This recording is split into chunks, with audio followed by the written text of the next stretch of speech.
Madame, Monsieur, bonjour, très heureuse de vous retrouver pour démarrer ensemble cette nouvelle semaine d'actualité juridique. On découvre tout de suite les titres de ce lundi 13 mars. Vente au déballage, plus-value immobilière exonérée et payer le salarié inapte.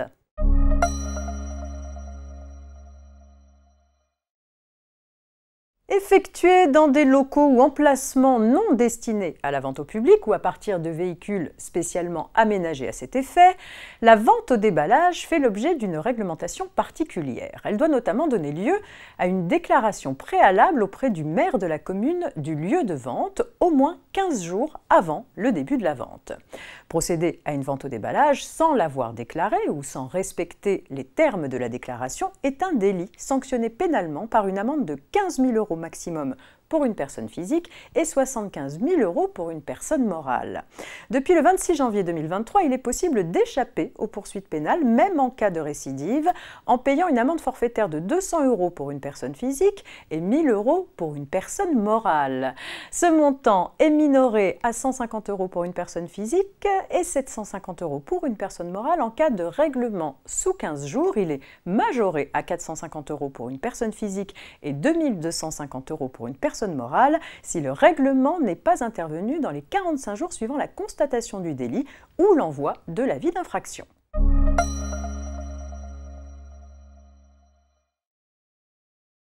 Les particuliers ou les sociétés non soumises à l'IS qui réalisent une plus-value lors de la cession d'un droit de surélévation ne sont pas imposables sous certaines conditions. L'acquéreur doit en particulier s'engager à achever dans les 4 ans la réalisation d'un local d'habitation en surélevant l'immeuble. Ce dispositif d'exonération, qui devait initialement prendre fin le 31 décembre 2022, a été prolongé de 2 ans, donc jusqu'à fin 2024.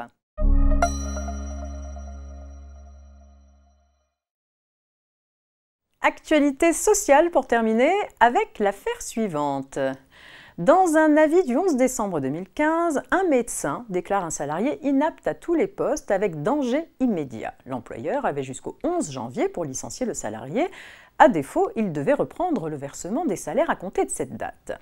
Mais il le licencie pour inaptitude et impossibilité de reclassement le 12 juillet 2016, soit 7 mois après l'avis d'inaptitude. Or, la réglementation veut que l'employeur qui se trouve dans l'impossibilité de reclasser un salarié inapte doit soit le licencier, soit reprendre le paiement de son salaire à l'issue du délai de 1 mois. Le salarié a donc saisi le Conseil de prud'homme pour, entre autres demandes, contester son licenciement et réclamer des rappels de salaire et des indemnités.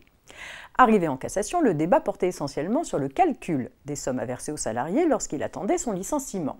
Dans le principe, le maintien de salaire correspond à une somme fixée forfaitairement au montant du salaire antérieur.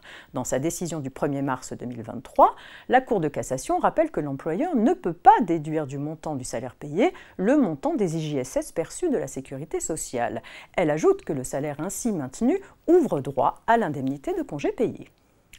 C'est la fin de ce JT, très bon début de semaine à toutes et à tous et à demain, mardi.